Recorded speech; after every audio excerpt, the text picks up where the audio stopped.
E aí, Tudo bem? queridão? Tudo e você? Tudo ótimo. Tirando o que está ruim, está tudo ótimo. Pois é. Júlia, deixa eu te falar. Essa é uma pergunta estranha de se fazer hoje em dia, No né? momento, A gente não, a gente se acostumou a dizer, e aí, tudo bem, tudo bem. Você responde meio no automático, né? Se é. parar para pensar. Deixa eu te falar. Primeiro agradecer a você, né? Muito, muito grato por você estar aqui. Quer dizer, isso é uma série de entrevistas que nós estamos fazendo para esse festival Vótica Online de teatro. Eu estou muito honrado que você tenha aceito. Para a gente é uma honra e é uma felicidade.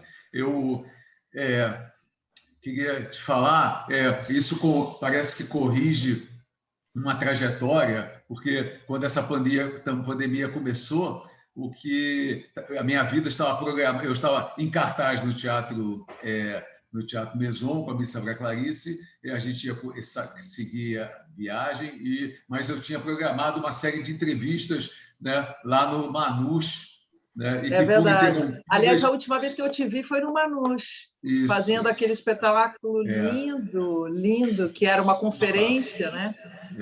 Os primeiros passos da Hannah Arendt. Da Ana E, Arendt. Nossa, eu fiquei encantada com aquilo, assim. E era acho que que aquilo era um processo também, né? Que você ainda estava os primeiros no caminho passos. daquilo. Primeiros passos.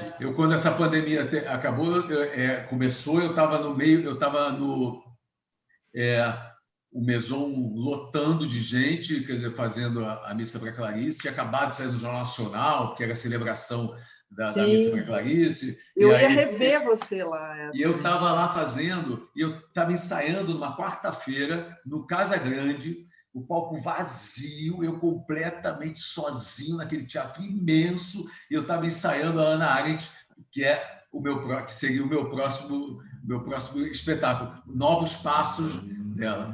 E aí e tinha essa série de programas de entrevistas para fazer lá no Manus, foi incrível porque, na verdade, a pandemia aconteceu e as coisas foram acontecendo, e um ano depois, praticamente um ano depois, estamos aqui realizando a entrevista que não pudemos fazer presencialmente, mas estamos fazendo com o coração online. Né? Estamos presentes, né? Isso, o negócio é você estar presente no momento, né? A gente não está presente presente pessoalmente. mesmo. A presença hoje passou a ser um presente. Eu presenteio você estando aqui, você me presenteia estando aqui. Eu acho que, de alguma forma, o presencial andava tão sem valor que talvez nós precisássemos parar para realmente reavaliar o valor da presença do outro, né? Eu acho que uma coisa que eu fiquei pensando no início da pandemia, quando a gente já percebeu que não era algo que, embora rapidinho, que não iam ser 15 dias de quarentena, que a coisa ia se estender e que era mais complicado do que a gente imaginava, todo mundo falava, não, mas daqui a pouco isso vai passar, vai voltar ao normal. Eu falava, gente, mas o que é normal? Era normal antes? A gente estava normal? Quer dizer, aí a gente realmente, eu pelo menos tive muita esse pensamento de me dar conta de que a gente está passando por tudo isso porque não era normal, porque a gente estava doente já antes, a gente estava já antes lutando com uma coisa que obrigou a gente a parar. Quer dizer, claro, tem milhares de interpretações e visões sobre o que nos aconteceu, fora o vírus em si, fora a coisa técnica toda, né, dessa parada, mas é isso um pouco, né? Eu acho que o normal, o que era normal? A gente nunca mais vai voltar ao que era. E se aquilo era normal, eu acho bom a gente não voltar para aquilo, porque talvez, assim, eu acho que, claro, o normal para a gente era estar em cena. Não, mas dá impressão o que parece, às vezes dá impressão, Então, tentam dar a impressão de que a pandemia foi um acidente de percurso, e não parte de um processo, que é isso que você está dizendo, né? Exatamente. Isso mesmo. Então, estamos nesse processo, né? E aprendendo... Eu estou aproveitando esses encontros de meio-dia exatamente para isso mesmo, exatamente como nós conversamos aqui. Porque a minha inteligência tem limite. Né? O meu pensamento tem limite, eu preciso de outras inteligências, outros pensamentos. Eu não consigo mais... Há um limite, é como se fosse insuficiente o que eu tenho a dizer sobre o que... Então, eu falei, vou aproveitar esses encontros para pedir socorro, ajuda aos nossos universitários, aos nossos colegas, nossas inteligências, para me ajudar a entender que avaliação você faz, quer dizer, do que nós estamos vivendo. Essa sei lá... Ai, Eduardo, eu acho que tem várias camadas, assim, né? Tem vários... tem a vida em si, né? A sobrevivência, o fato de você ter um ofício e não poder exercê-lo da forma como você exercia, mas eu acho que isso obrigou a gente a um olhar também que é um pouco mais amplo, que é pensar, bom, antes a gente estava lutando para fazer, né? Quem conseguia fazer, ou com patrocínio ou sem patrocínio, ou com fomento, ou com lei, ou sem lei, ia fazendo do jeito que dava, mas muito, muito apertado, né? Muito apertado, com muitas disparidades, muitas diferenças, com muita... Então, eu acho que agora botou todo mundo num nível igual, assim, num certo sentido, num primeiro momento, né? Isso eu estou falando da nossa vida de trabalho, de teatro, mesmo de cinema, de tudo que se fazia de cultura e que tinha uma certa circulação e liberdade, coisa e tal. Todo mundo caiu para um nível zero e, claro, quem pôde foi se desembaraçando, né? Ou fazendo através de vídeo, teatro em casa, palco vazio, plateia vazia com palco, com teatro acontecendo, sendo filmado e tal. Mas, ainda assim, eu me pergunto o que vai acontecer com uma classe, com a cultura que já era tão difícil, que já era tão bagunçada, tão desunida, tão estrangulada, e que vinha tentando se rearrumar e resolver. Isso eu estou falando porque, para mim, pessoalmente, é mais fácil, né, você fazer um projeto, ir atrás de um patrocínio. Então, num certo sentido, você tem um caminho ali mais ou menos aberto. Agora, o pessoal que faz teatro, que só faz teatro, e que só faz teatro lá na periferia, entendeu? Que só faz teatro, grupos de teatro que viviam disso, de dar aula, de ter cursos, né? Como é que vive esse pessoal, né? Assim, como é que vivia antes, que já era muito difícil, como é que se vive agora? Então, eu acho que a gente ainda não chegou nesse lugar dessa reinvenção. Eu acho que ainda a gente passou um ano tentando sobreviver, cada um do jeito que pôde, assim, né? Mas eu acho que a gente vai passar por algo muito especial, que é essa reinvenção, apesar de toda a dificuldade, apesar desse mundo louco, torto e desigual. Eu acho que é um momento extraordinário para a gente reinventar um lugar de ser e estar do teatro, da arte, da cultura. Eu não vejo ainda bem como fazer isso, assim, mas pelas conversas com os amigos e pelo buraco, né? Porque o buraco pelo tamanho do buraco, pelo tamanho do buraco, né? E o buraco só podemos voltar, né?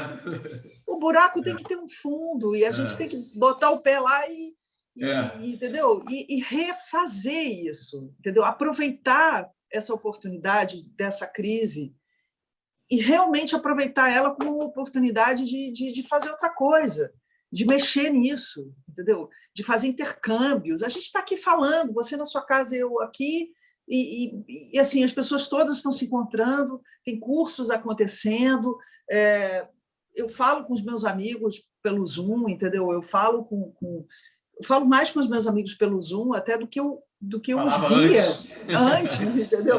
Então, eu acho que assim, a gente está num processo que é muito doloroso, porque a gente, né, afinal, tem aí uma pandemia que é real, a gente tem né, uma crise política, social, sanitária, bota aí na conta, que você quiser, né? Tem tudo, né? A gente está no meio de um imbróglio muito, muito, muito grande. E se a gente não se ajudar e não se reinventar mesmo, e mesmo que, tudo bem, o teatro volte, a gente volte a ter público e ter plateia, porque vai voltar em alguma instância, em algum lugar, em algum momento, vai voltar, porque sempre volta. O teatro não é à toa, resiste e existe há tanto tempo, já passou por tanta coisa, não é agora que ele só vai estar meio se reinventando. Agora, olha que extraordinário você poder fazer um espetáculo e poder, junto com a plateia ao vivo, transmitir esse espetáculo para a gente lá no Belém do Pará, ou sei lá onde, que não consegue vir para os grandes centros ver teatro, e, de repente, as pessoas estão vendo teatro. As pessoas estão podendo ver espetáculos e coisas, né, que não vinham antes. Então, talvez seja uma reinvenção disso, né? Eu não consegui fazer nada assim de teatro com vídeo, assim. Eu fiquei num outro momento, assim. Eu nem tentei, te confesso. Nem lutei contra isso. Falei, não, eu tenho uma inspiração, eu tenho uma coisa que eu quero fazer, que eu vou... E não tive isso. Assim. Eu entrei num lugar de cuidar da minha família, de aprender a plantar. Eu fui para um lugar assim de terra, voltar de sobrevivência, assim, no sentido de pensar se tudo der errado, o que a gente vai fazer para sobreviver? O que a gente precisa fazer? A gente precisa comer, né? A gente precisa ter... Então, assim, se você tem uma terra e consegue plantar, você se alimenta e consegue alimentar outras tantas pessoas, né? Porque a agricultura familiar é isso, né? Você vai... Então, eu entrei comecei a fazer curso de permacultura, e que tem a ver com a vida também, que não tem só a ver com a agricultura, mas tem a ver com a forma como você pensa a vida inteira, assim, né? É muito interessante. E você consegue, porque a minha pergunta tinha um pouco a ver com isso mesmo, quer dizer, minha pergunta porque são algumas perguntas que eu tenho feito reiteradamente, né? Nessas entrevistas, inclusive, porque o que seria como você se sentiu na hora que percebeu que todos os teatros do planeta fecharam e todos os atores estavam em casa. Eu nem sei te dizer o que eu senti assim. Primeiro,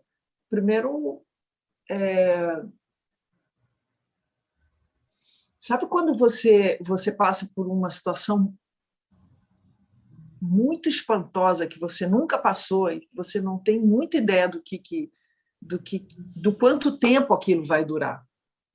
Por um momento, eu falei, não, isso daqui a pouco vai passar, assim.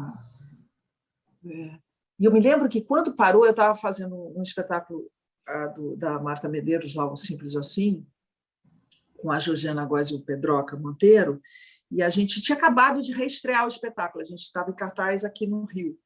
A gente tinha feito uma semana e ia entrar na segunda semana. E na primeira semana já se falava do coronavírus e já tinha o primeiro caso no Brasil, e a gente colocou isso na peça, até porque tinha um jornal que dava informações do dia, eram tipo como se fosse um jornal nacional, e a gente começou a incluir essa pandemia no nosso espetáculo, na cena.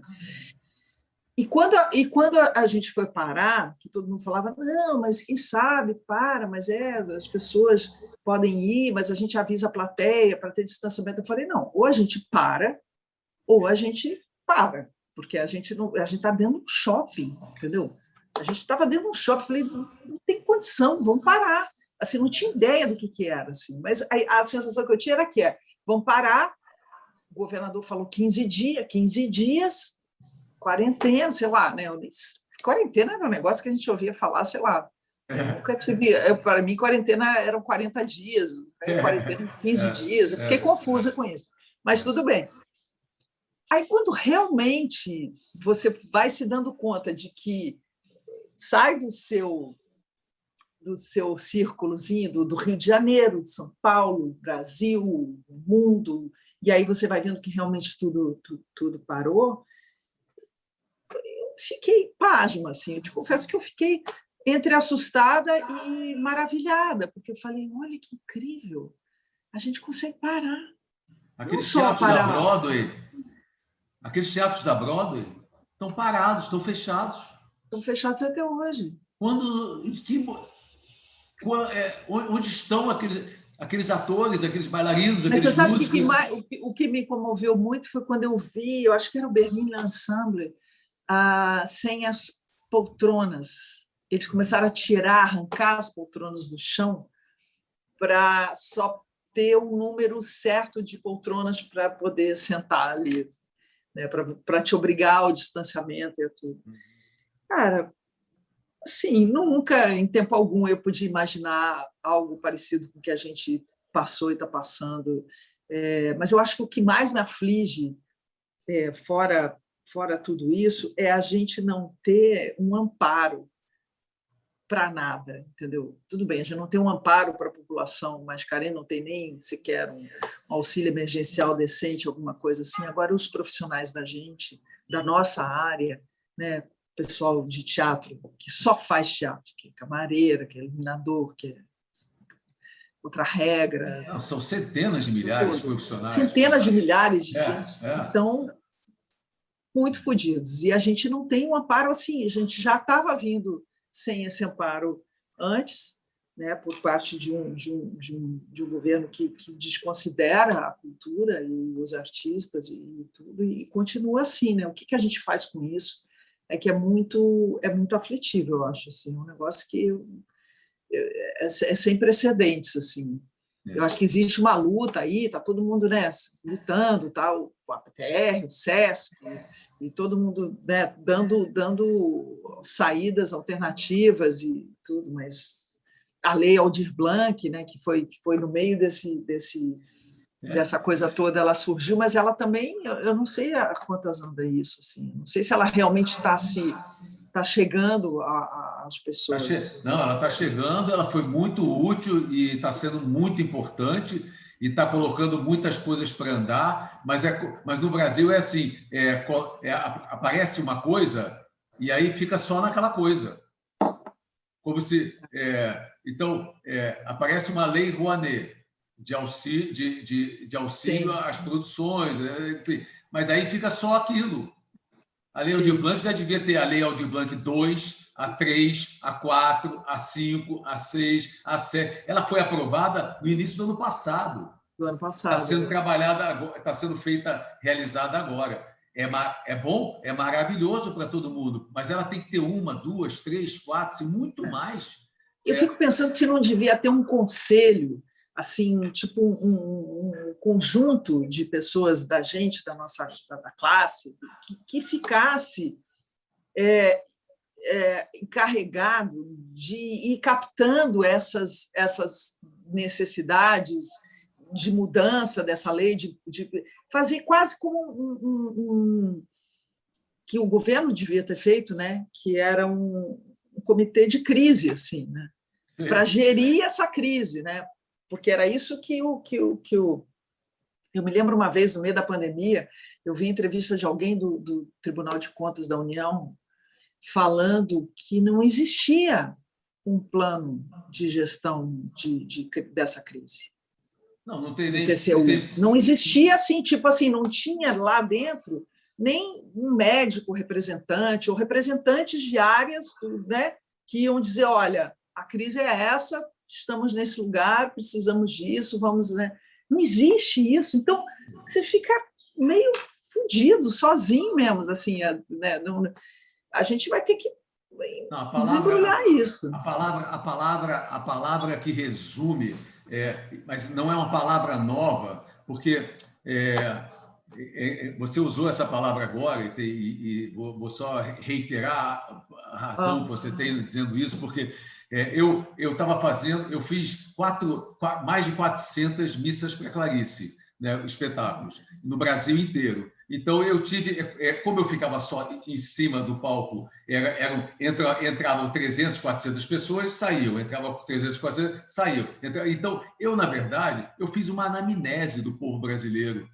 Eu ficava ali em cima fazendo uma análise laboratorial, né, quase um laboratório, onde eu ficava ali durante 1h30, 2 horas, eu ficava observando o público. Né? Enquanto eu estava fazendo, a gente sabe que a gente vai fazendo e vai observando o que está acontecendo.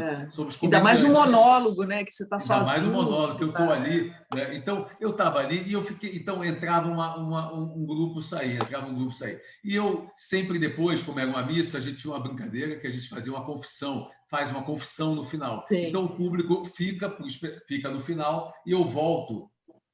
Como o diretor, eu volto para ouvir um pouco as pessoas. E no final, nos últimos dias, já no Maison, nos últimos espetáculos, as pessoas me perguntavam, mas qual é a conclusão da sua anamnese, desses mais de 400 espetáculos, assistindo o povo? E eu lembro que a minha resposta já foi essa. Eu dizia, olha, eu fiz para pessoas pobres, pessoas ricas, fiz no Teatro dos Quatro, fiz em Campo Grande, fiz para gente ignorante, gente que não tinha não sei o quê. Então, eu fiz para preto, para branco, para índio, fiz na igreja de Brumadinho, para a família das vítimas, eu fiz para todo tipo de gentes e camadas sociais e raças e credos, eu sei que era.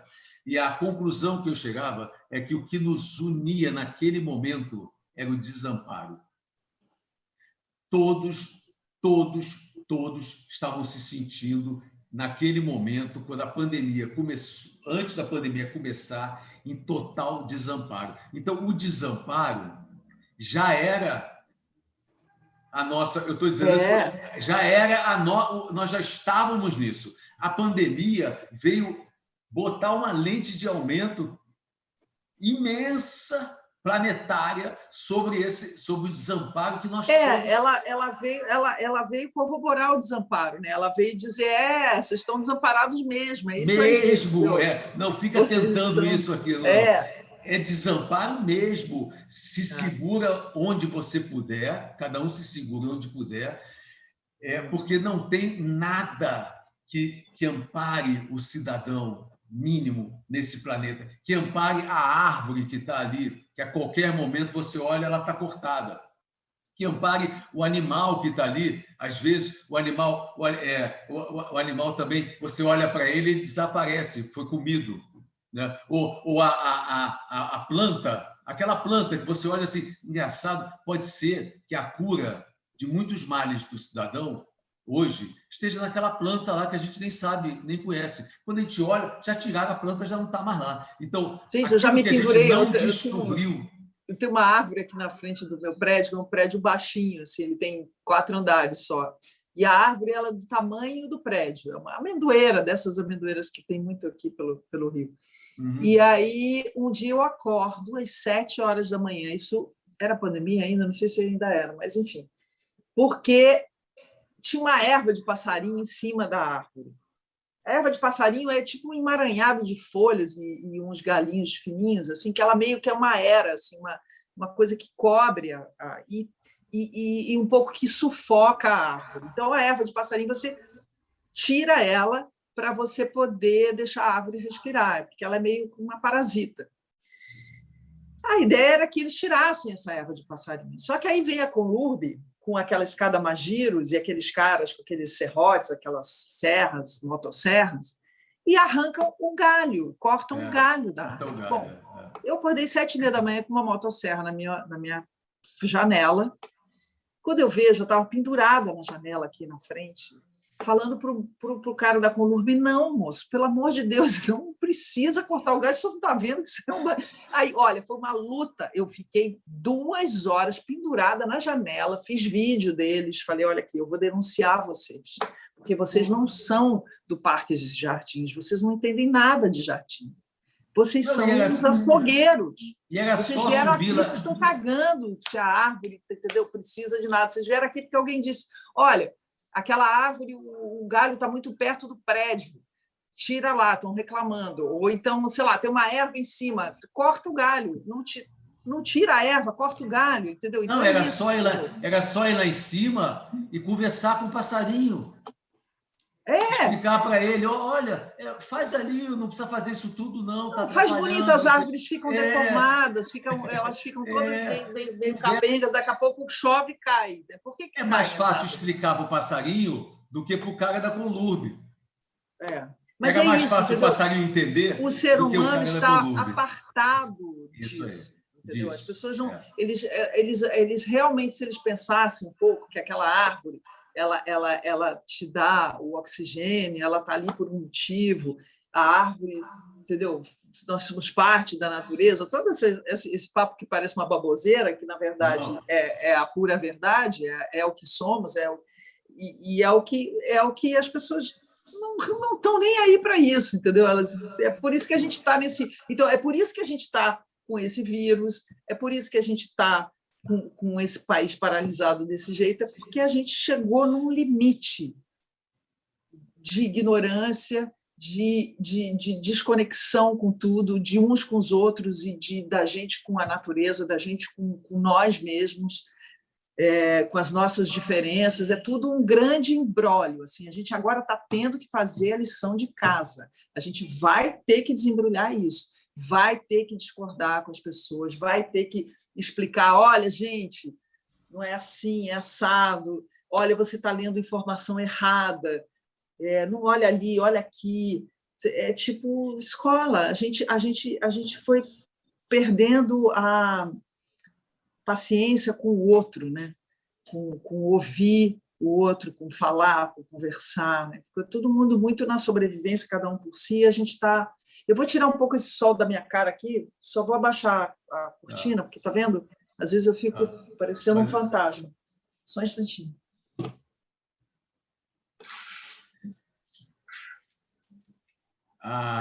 Fiquei pensando, a ciência mais importante que existe é a paciência. Paciência, isso é bom, é verdade. Júlia, deixa eu te perguntar uma terceira coisa. Essas minhas perguntas não são perguntas, são, na verdade, partem de dúvidas. Sim, e tudo são que considerações. Não, e dúvidas, porque eu também estou acordando todo dia nessa mesma sensação. Sabe? Então, como é importante a gente estar aqui, eu estar ouvindo, por exemplo, você é um artista. Então, de repente, você acorda de manhã e não tem onde colocar esse ser cênico. Faz o quê? Vai para onde? Quer dizer, quando você fala, eu fico imaginando que na hora que você diz que foi plantar, né, para esse lugar, a plantação deve estar cheia de estética, de beleza, acaba desviando o artista para outros caminhos, né? Tem gente que foi pintar, tem gente que foi plantar. Como é para você? Como foi para você? Eu acho que aconteceu uma coisa curiosa, porque esse lugar que a gente tem uma terrinha é perto de Bananal, que é uma cidade que já é São Paulo, né? Bananal é uma pequena cidade que era caminho, você passava para ir para São Paulo por ela, antes de ter a Dutra. E é uma cidade onde tinha muitas fazendas de café, enfim, uma cidadezinha que depois que a Dutra abriu, ela ficou meio perdida ali no meio do caminho, mas é uma graça de cidade. E eu tenho uma vizinha, que é a Mônica Alvarenga, que é, enfim, diretora de teatro, então, que ela se mudou para lá um tempo atrás, começou a viver lá, porque ela começou a fazer outro tipo de trabalho, ela começou a trabalhar também com planta, com paisagismo, ela estudou as plantas, ela fez um monte de cursos incríveis para entender como é que era o funcionamento de florações e que planta se dava com qual. E ela fez um movimento lindo, eu vi esse movimento acontecer, E a gente, antes da pandemia, ela tinha colocado numa lei um projeto para fazer um festival cultural em Bananal, juntando os artistas de Bananal, que tem músicos, tem poetas, tem pintores, tem pessoal do jongo, tem uma infinidade de pessoas lá legais, e fazendo um intercâmbio entre o pessoal de fora e o pessoal de dentro ali de Bananal. Então, projeto lindo, enorme, ia vir gente de todo o Brasil e tal, ia ser sei lá, umas 2 semanas desse festival. Aí veio a pandemia, aí, pá, shutdown, não tem mais nada, ficou tudo parado, bom, vamos ver o que vai acontecer. Aí, quando, no meio da pandemia, a Secretaria de Cultura de São Paulo falou, olha, vocês têm tanto tempo para fazer esse festival acontecer. Ah, mas a gente não pode fazer esse festival acontecer, a gente está na pandemia, não vai ter público, não tem como trazer as pessoas, não tem. Aí a Mônica deu a ideia de fazer o festival online. E aí ela fez uma coisa extraordinária online que deu super certo. E foi um intercâmbio, foi assim, tipo, foi um milagre. Assim, foi uma coisa realmente milagrosa. Eu, no meio da pandemia, estava junto no festival, o meu dia de participar do festival era lendo poesias de autores dali da terra, de Bananal, e coisas que eu gostava de fora dali, e fazer uma hora de uma noite celebrando a poesia, em todas as formas. E foi lindo, eu acho que foi a única coisa que eu encenei assim, em algum lugar, e que foi muito, muito lindo. Assim. Mas o que foi mais bonito foi perceber que a gente estava inteiro ali fazendo aquilo, assim, no meio do mato, com uma internet ruim. Às vezes caía, às vezes chovia, às vezes dava ruim, mas teve gente que viu aquilo até na própria cidade, que não teria condição de ir ver no lugar, porque as distâncias eram maiores, né? Você está no meio do mato, aí você tinha que ir para um lugar e para o outro. Enfim, foi um sucesso, foi muito lindo. Assim. Aí eu fiquei pensando, eu falei, puxa vida, eu aqui no meio do mato, achando que nada ia acontecer. Eu realmente fiquei imbuída de estar na terra, assim, porque esse lugar era um lugar que eu pensei, quando eu pude ter um pedaço de terra, eu pensei, vou deixar um pedaço de terra para os meus filhos com água, porque se tudo é errado na vida, no mundo, eles vão ter um lugar para plantar e com água. Eu acho que é melhor do que deixar um apartamento para eles, uma coisa assim, entendeu? Vou deixar uma. Isso era uma viagem minha, assim, que se tornou muito real, porque realmente deu tudo errado e realmente a gente foi para lá.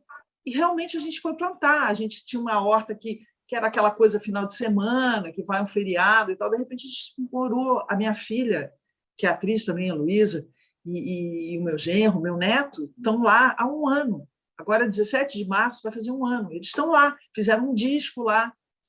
O meu genro é músico, e minha filha também produziu junto com ele, gravaram lá um disco lá dentro de casa, com o material que eles tinham, criaram um filho, assim, difícil pra caramba, assim, é quase como dizer, porra, dá até vergonha de dizer, né, que a gente pode estar no meio do mato criando alguém, assim, mas não era férias, não era tipo, ai, que legal que eu estou aqui, não, era o mundo está acabando.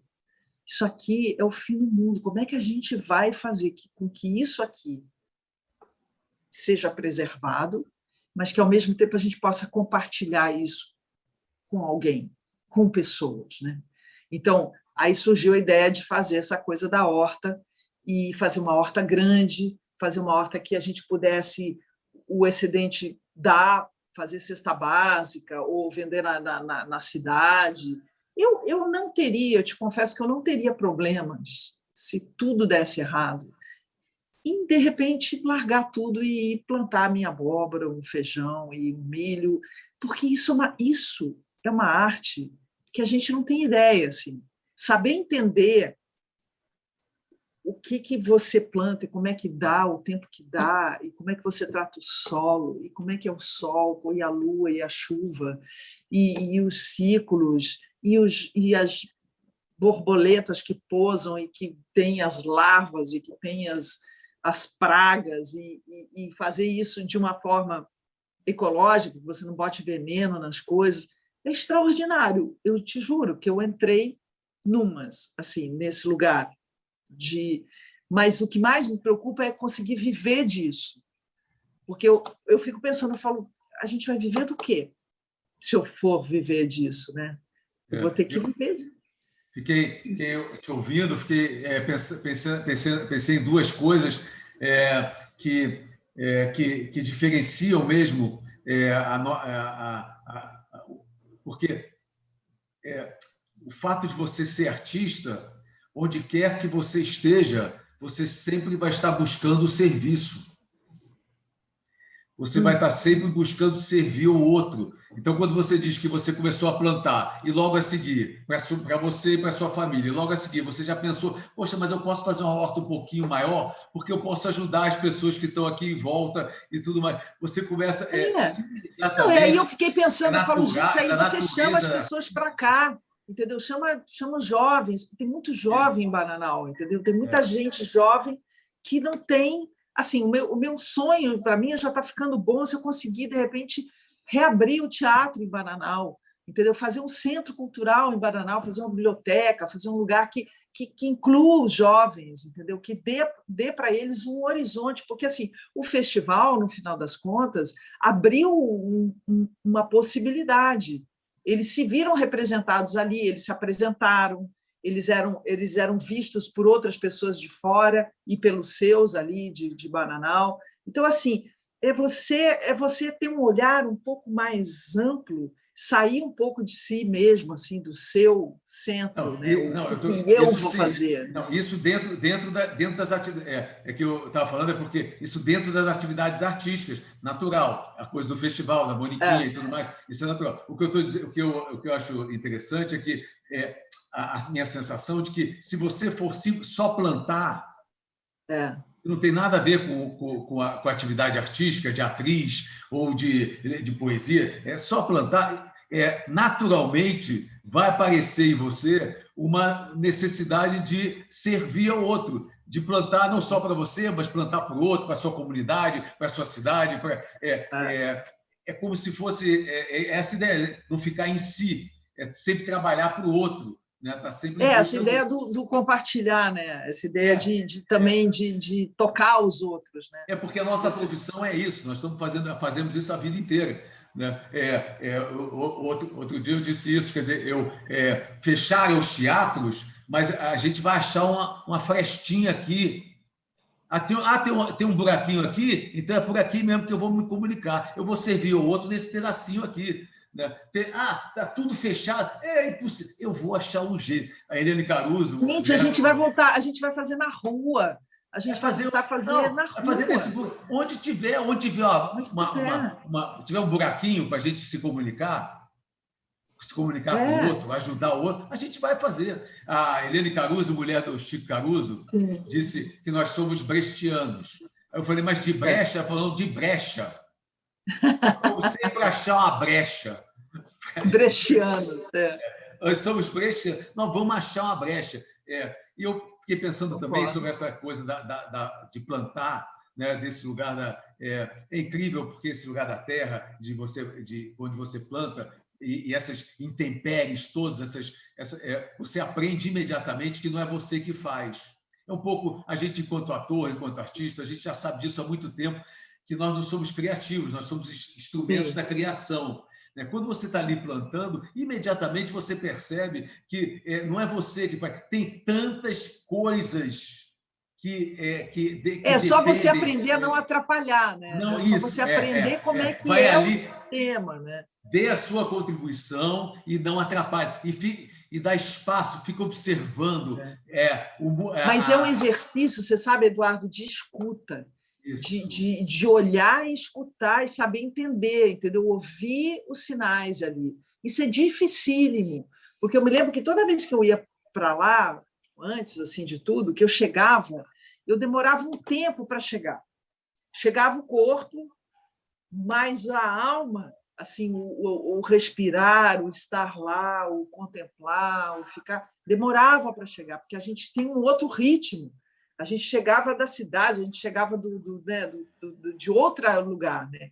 E aquilo ali te pede outra coisa.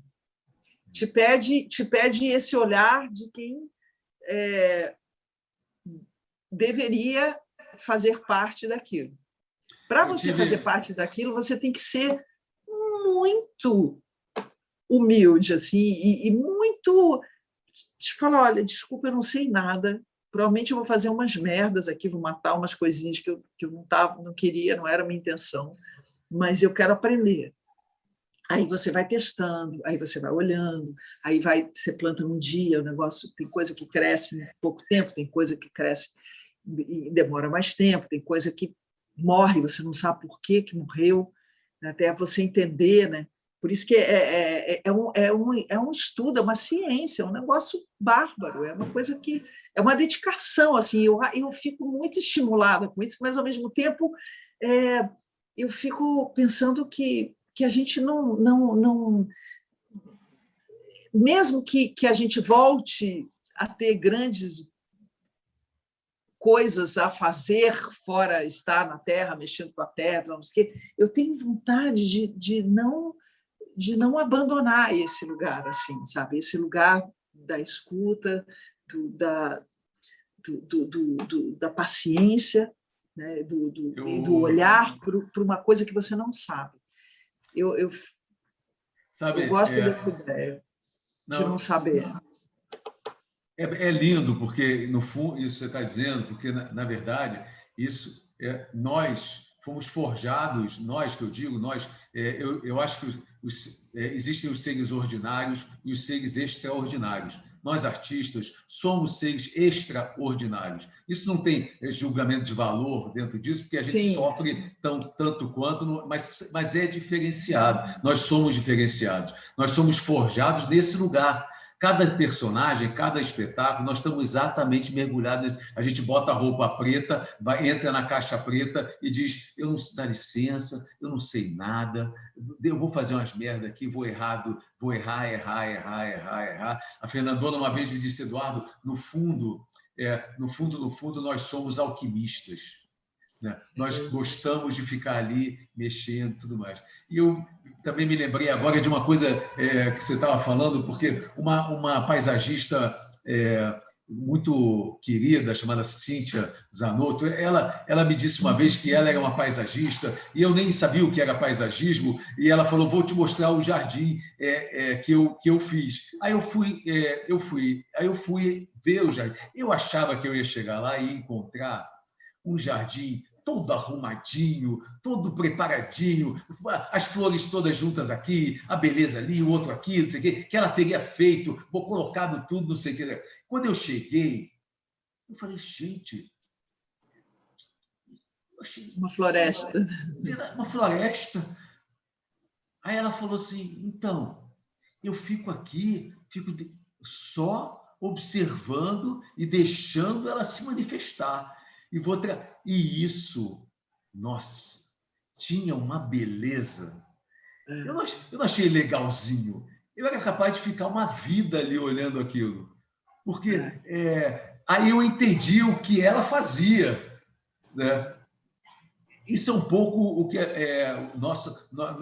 mas eu acho que nós fomos forjados por isso, quer dizer, nós somos criados dentro do teatro, né? Quem é que a gente é um pouco acostumado a esse lugar, a gente sabe se colocar.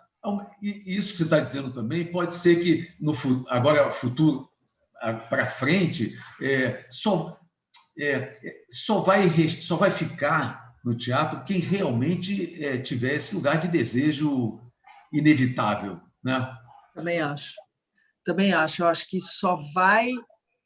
Eu acho que isso vai, talvez, forjar atores muito.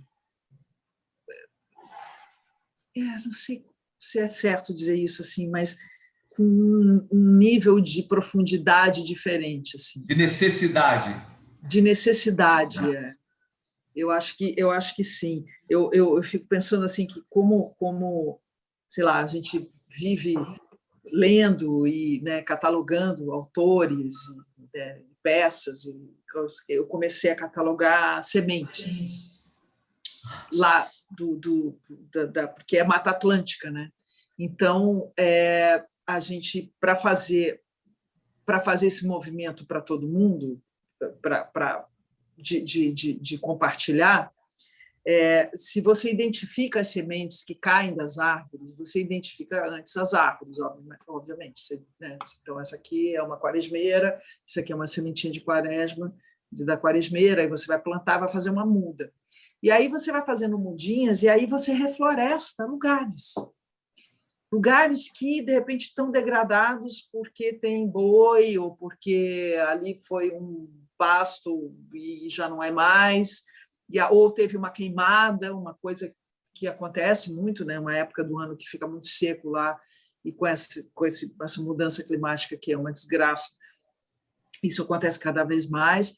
E é um pouco isso, assim, é que nem você pegar os seus autores preferidos, você saber quem são eles, e você estudar e engendrar um espetáculo, e aquilo ali vai florescer e vai virar uma peça de teatro, vai ter uma coisa e tal. Você faz isso com... Eu fico, enfim, com essa dramaturgia da natureza, por enquanto, tentando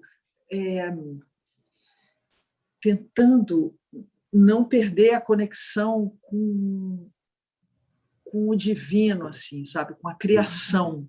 Porque eu acho que a gente está nesse lugar como humanidade. Independente do seu ofício, independente do que você seja, assim, se a gente não botar o pé no chão, e não precisa ser na terra, porque você pode estar confinado também dentro do apartamento, mas se a gente realmente não chamar para si a responsabilidade desse lugar que nós todos estamos, porque isso não foi a China, isso não foi o morcego, o vírus, ou o laboratório, ou sei lá o que. Isso foi geral. Assim. Isso é uma responsabilidade geral de todo mundo. Né? Então, eu acho que tomar para si esse lugar de responsabilidade e transformar isso numa forma criativa ou numa forma compartilhada, eu acho que a gente tem que ser comunidade de novo, sabe? A gente tem que ser comunidade de novo. Ontem eu pensei numa coisa, desses que não sei lá, mas nós somos mamíferos, né? Somos mamíferos. Quando é que a gente disseram que a gente não é mais, que a gente tem os mamíferos, os seres humanos, que nós somos uma coisa? Quando é que a gente somos mamíferos? Eu acho que eu fiquei tão meio assim com essa palavra, acho que há muitos anos eu não lembrava que nós mamíferos, né? O macaco, não sei o quê, o homem. Sim, mas nós somos mamíferos, nós mamamos na nossa mãe, mas nós somos mamíferos e comemos os outros bichos, entendeu? Então, né? A gente toma o leite da vaca. Mas a gente é mamífero porque a gente mama na mãe, não porque a gente toma leite da vaca, né? Isso que é muito louco. Né? Não, cada um que mame onde tem que mamar. Exatamente. Mas nós somos mamíferos, mas é que tá, nós somos parte de um todo, nós somos parte de um sistema, entendeu? Só que a gente vive como se a gente não fosse parte desse sistema. Porque a gente tem o intelecto, porque a gente tem o ego, porque a gente tem... Enfim, essa cabeça da porra que pensa uma porrada de coisa. Nós somos tão... Olha como nós somos tão incríveis, os seres humanos são tão incríveis e tão diferenciados do resto que só ele morre na pandemia. A plantinha não morre na pandemia, não pega vírus, O animal também não pega vírus, a pedra não pega vírus, o morro vai Imagina, o meu gato, o cachorro, eles nem sabem do que se trata. Não, o meu cachorro me olha todo dia e diz, coitado, você não pode sair, não? Agora ele está com a focinheira.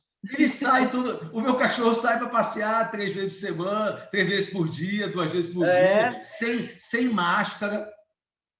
Né? E ele olha para mim e diz, mas coitado. Não, essa pandemia é uma desgraça, mas é uma baita lição. Assim, lição. Se a gente souber aproveitar essa lição, porque é isso, entendeu? A gente estava achando que estava ficando bom, que estava saindo do negócio, e aí percebeu.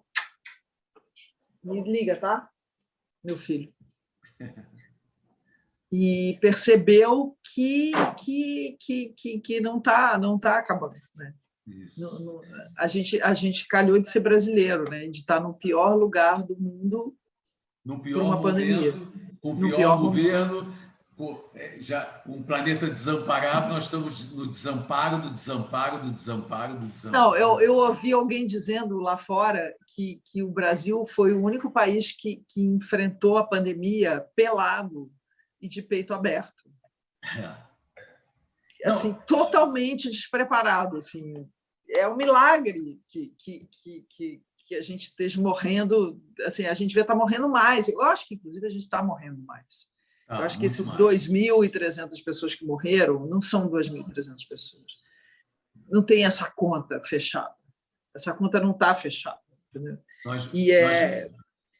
Nós vamos ouvir daqui a 50 anos esse momento, a verdade sobre esse momento histórico, assim como os alemães ouviram sobre o momento, só 50 anos depois, milhares, centenas, milhões de alemães jamais entenderam naquela época o que estava se passando, o genocídio que estava se passando. É mentira que lá na época todo mundo sabia. Hoje é mais grave ainda, porque nós sabemos o que está acontecendo, porque hoje a informação chega em segundos, e mesmo assim nós estamos num estado não sei, eu não sei explicar. Eu não sei, eu tenho a sensação, às vezes... A língua portuguesa não cunhou uma palavra, o Aurélio não pensou numa palavra que a língua portuguesa pudesse falar sobre o que nós estamos vivendo, porque isso é absolutamente fora. É um universo paralelo, né? A sensação que eu tenho é que, às vezes, a gente está numa outra... Como se a gente realmente... Esse papo de universo paralelo realmente existisse, né? Como se a gente estivesse nesse universo que sabe da pandemia, sabe o que está acontecendo, sabe que a Terra é redonda, que sabe que a gente precisava de isolamento social e de máscara e de vacina e entendeu? E que existe um curso para isso, né? Um curso que eu digo um caminho para isso. E tem uma outra realidade que também caminha junto, que é a do negacionismo, que é da gente que acha que não, que isso tudo é uma besteira, né? E que ainda assim depende que eu agora perdi totalmente a paciência de conversar nessas redes sociais e dizer, olha, não, tal, ou ignorar as falas. Agora se você é conivente, se você defende o indefensável, você é conivente e tão responsável quanto. Não tem papo. Não tem papo. Não está mais para dizer, não, mas ele tem boas intenções. Boas intenções é o cacete. Entendeu? Existe boas intenções. Tem um certo patamar, tem um certo limite, onde não há, que é o limite da vida, que é o limite do outro, que aí não tem certo, tem certo e tem errado mesmo. Tem, e é uma hora que tem o certo, assim. E tem não é que não, tudo é relativo, não tem negócio de relativo. Não. Relativo é dentro do caminho certo. Dentro do caminho certo, você erra, você acerta, tem o certo, tem o errado, tem o de direita, tem o de esquerda, mas é dentro do caminho certo. No caminho errado, você pode até acertar que você está no caminho errado. O Brasil está assistindo, mas não é que o Brasil está... Nós já sabíamos disso há muito tempo. Eu já resolvi. Essas questões que está se resolvendo aí, eu já resolvi aos 18 anos de idade. Para mim, o que está acontecendo no Brasil... Não, é inacreditável que volte essas questões. Né? Nossa, essas questões... quase como se eu chamo de retardo, é um retardo mental. eu retardo a minha mente, dá um retardo. Mas é quase como se você tivesse muitos filhos e você criasse todos iguais, você achasse que todos estão na mesma página. Nem todo mundo está na mesma página. Talvez a gente tenha que olhar para isso mesmo e falar, bom, pelo caminho ficaram uns mais deficientes que os outros, e a gente vai ter que olhar para esse pessoal que ficou, porque eu me recuso a acreditar que é só burrice, perversidade e atraso mesmo, entendeu? Eu acho que tem aí uma... Porque não é possível ter tanta gente que é conivente com isso, que não só porque votou, que seja lá o que for, assim, mas que esteja vivendo esse momento como todos nós estamos vivendo e ache que isso é normal, entendeu? Que ache que tudo bem, entendeu? Que não se condoa com 5 Boeings caindo todo dia. Você não, assim, é muito impressionante. É muito impressionante a gente estar paralisado do jeito que a gente está. Porque eu me sinto até um pouco com vergonha de pensar que eu tenho para onde fugir, entendeu? Eu vou lá para o meio do mato, estou lá, eu não estou em paz lá. Não pense que eu vou para lá e falar, estou bem, estou feliz, estou em paz. Não, eu sei que eu estou no meio de uma guerra. Mas a gente está vivendo, ao mesmo tempo, cada vez que eu sei que você está aí, entendeu? Que o Caetano vacinou, que o Chico Buarque vacinou, eu digo, tem gente, as pessoas estão sendo... garante o mundo, Sim, porque tem uma esperança. É uma esperança, porque então, se você está se cuidando e você está dando no seu mundo, para mim, o mundo, nesse momento, é até bom. Sim. Que quando a gente retomar, que essas pessoas ainda estejam aí, porque senão e eu acho que a gente tem que estar preservação, aqui, a gente tem que estar aqui presente, é isso que está aí. A gente tem que estar aqui presente e consciente do momento que a gente está. Porque, assim, eu não acho que seja um momento que você fala assim, não, eu vou me retirar, quando isso tudo passar, eu volto. Não existe quando isso tudo passar. Isso não vai passar. Isso vai se transformar em outra coisa, em um caminho que a gente agora E a Globo News vai te buscar, onde quer que você esteja. Quando você vê, você... Puta, não é possível. O meu médico só me deixou assistir a Globo News 3 vezes por dia. Mas aí, quando eu ver, você já viu um pedacinho mais, entendeu? Eu descobri os podcasts agora, que tem maravilhosos. Tem um que eu recomendo, que é aquele Fórum de Teresina, que é da revista Piauí. É maravilhoso. Tem uns jornalistas incríveis e ele é só uma vez por semana. Toda sexta-feira eles fazem um apanhado da semana. É um programa longo e único ali na semana. Então, você não fica lá acoplado naquilo todo dia. E é maravilhoso. Assim, é uma reflexão incrível e é terrível também, porque você ouve aquilo e quer cortar os pulsos, né? Porque você realmente fica enlouquecido. Tem que medir o nível de injeção, o nível de injeção que você vai tomar de realidade. Hoje você tem que ficar... meu Deus, é isso mesmo. Vivemos em tempos absolutamente inéditos e originais, sobre os quais a gente não tem a menor noção de como... quase nós somos, ao mesmo eu andei pensando também que nós somos, o Brasil principalmente, um país que não teve guerra, não tem tempestade, não tem ciclone, não tem toque de recolher, nunca teve negócio de máscara, problema disso, de aquilo, sei quê. Nós somos um país que nunca teve nada disso.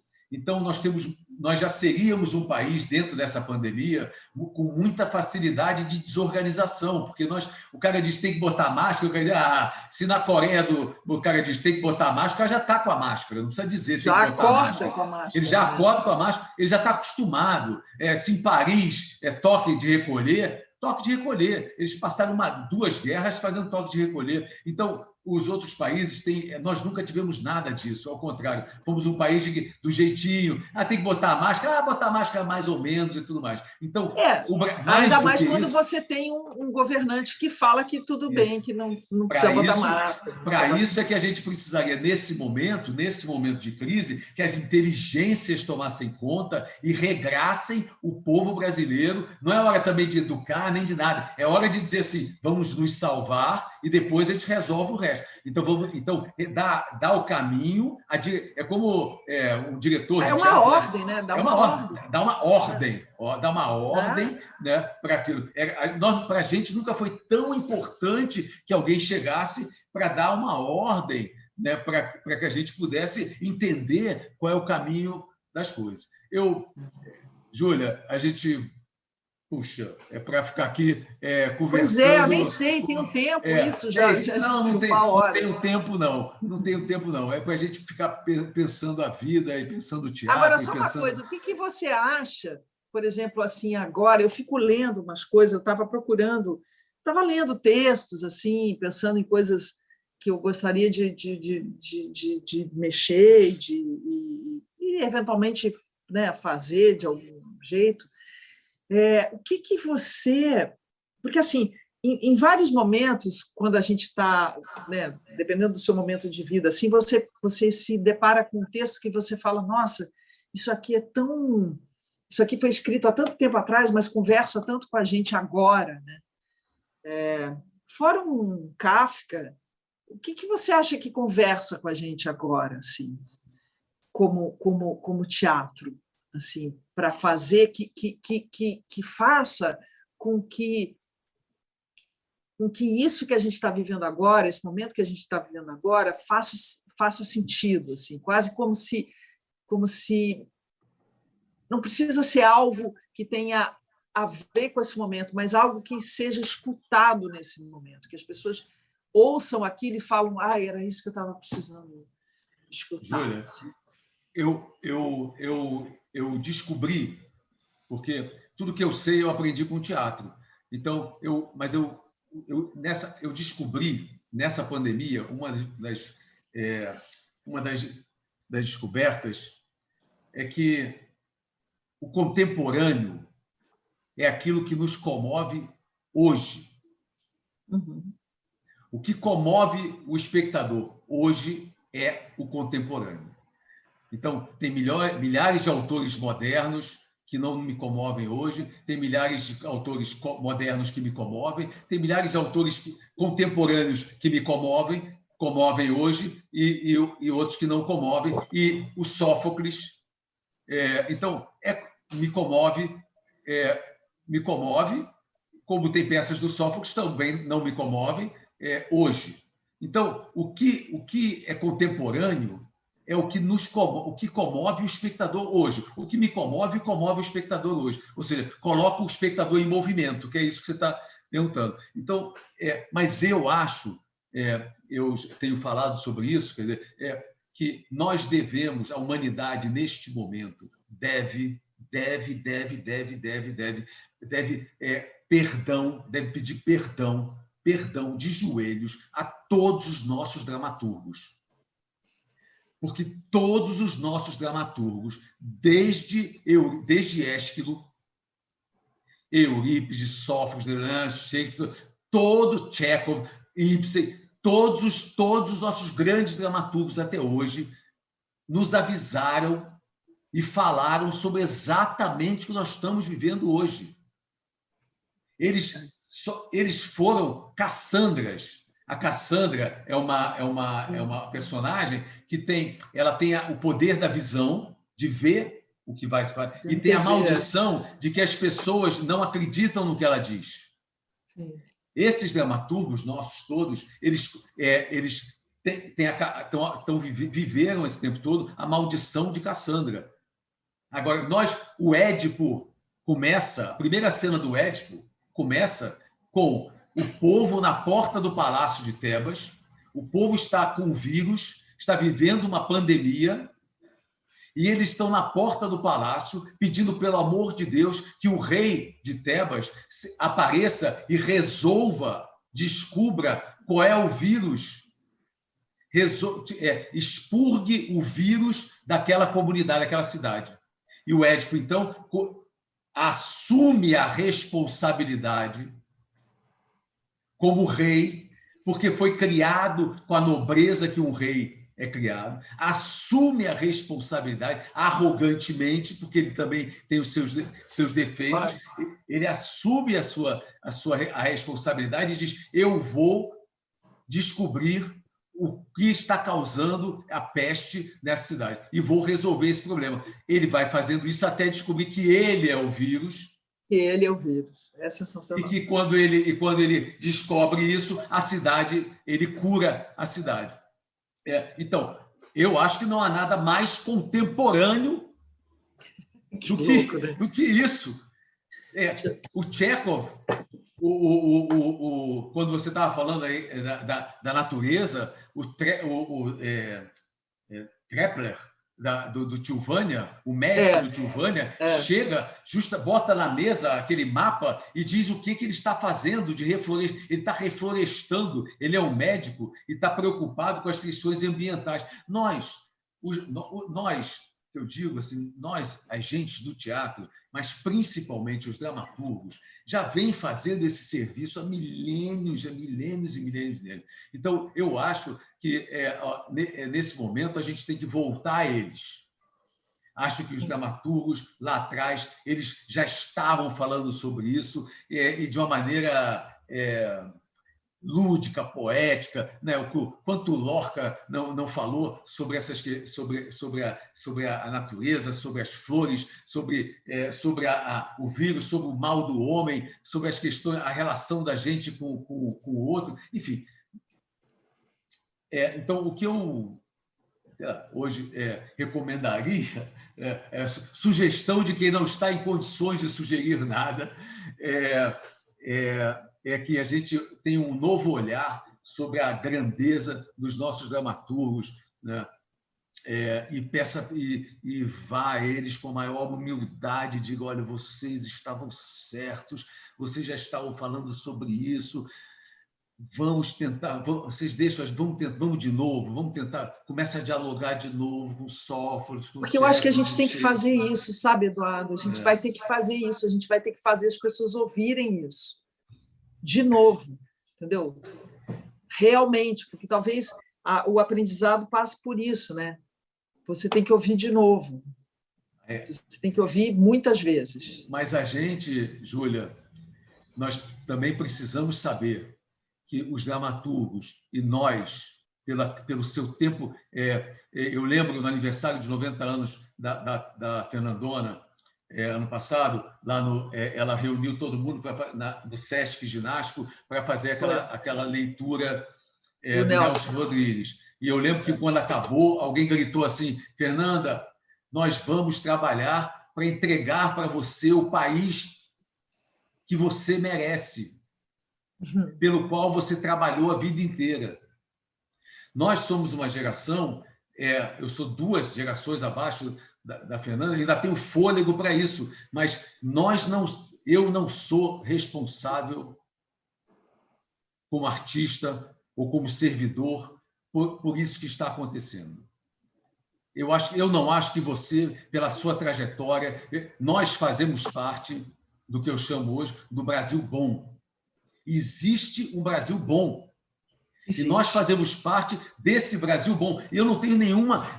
claro, a responsabilidade natural de qualquer ato que você faz, que eu faço, qualquer pessoa faz. Mas sobre esse caminho esse caminho ruim que o planeta tomou, muito pelo contrário. Nós estamos falando sobre isso e trabalhando incessantemente, né?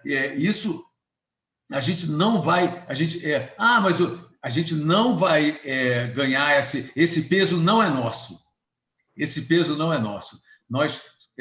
Eu queria muito agradecer essa conversa. Para mim, é uma oportunidade da gente encontro mesmo, de encontrar e tentar...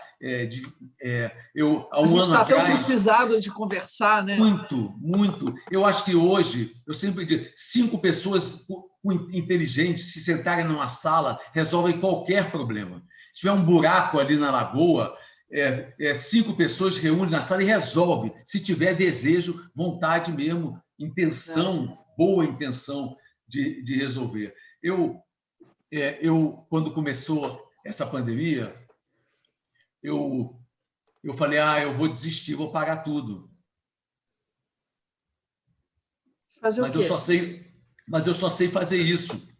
Pois é. Mas eu acordava todo dia de manhã, ia para debaixo acorda e vai para debaixo da cama. Já ia direto, pronto. E aí eu ia dizendo mas aí eu dizia assim, não, eu vou parar, vou aproveitar a pandemia para realmente dar uma zerada. Vai ver que não é isso mesmo que eu quero na minha vida, pode ser que apareçam novos caminhos e eu vou caminhar. E todo dia eu acordava e pensava sobre isso. E quando eu fui vendo, sem a razão, sem dizer eu tenho o quê, quando eu fui vendo, eu estava naturalmente inventando uma live, fazendo uma aula de teatro online. E quando eu vi, eu tinha criado esse festival que está acontecendo agora.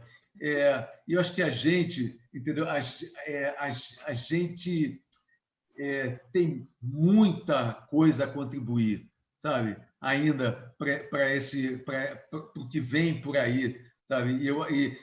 E nós precisamos da gente, sabe? Por isso que eu chamei essa semana, é uma semana onde eu estou chamando Marcos Caruso, a Camila Amado, a Clarice Isquier, você, a Priscila Rosenbaum, são pessoas que são pessoas que vão trazer luzes, sabe? Como essa nossa conversa aqui. Eu não sei nem o que dizer. Também não tem palavra para dizer a importância para mim da gente encontrar e são visões e caminhos, principalmente nosso caso, que caminhamos por caminhos completamente diferentes. A gente não se conhece, a gente não é amigo, a gente não é colega, a gente nunca trabalhou junto e ao mesmo tempo está claro por essa nossa conversa aqui que estávamos o tempo inteiro caminhando. A gente está caminhando junto, paralelo. No mesmo lugar. A gente vai se cruzar em algum momento. É uma beleza ver. É um caminho cheio de veredas, mas é um caminho, né? É o mesmo caminho. A gente tem que estar pronto para se encontrar e a gente tem que estar forte, porque depois que a gente conseguir desembrulhar esse momento, a gente vai precisar da gente, né? A gente vai precisar uns dos outros. Exatamente. De várias formas, né? Então a gente tem que estar muito nutrido de energia, de sei lá do que, né? De tudo que a gente passou. A peça que a Nina conta na Gaivota? Na Gaivota, a peça que ela representa lá para a família fala exatamente de um mundo que acabou e que, de repente, começam a aparecer umas coisinhas, vão reacendendo novas. E nós temos que ir reacendendo o teatro, nós vamos ter que reacender o teatro. Somos nós, os artistas. Não serão os produtores, não serão o governo, serão os artistas que vão entrar de novo ali no palco e dizer assim, acho que eu tenho uma coisa aqui para dizer, dá licença. Exatamente. E a gente vai ter que reacender devagarzinho o nosso E a gente vai reacender mantendo aceso algo aqui, assim, aqui dentro. Seja lá o que você estiver fazendo, mas essa chaminha tem que estar acesa de uma certa quase, digamos, esperança, né? de que a gente vai desembrulhar isso aqui e vai respirar lá fora, entendeu? Isso. Enquanto isso, a gente respira aqui dentro. Isso. Júlia, um beijo enorme, muito, tá bom? Muito. Obrigada, Cheio de amor. querido. Muito obrigado. Um abraço. Até a próxima. Beijo.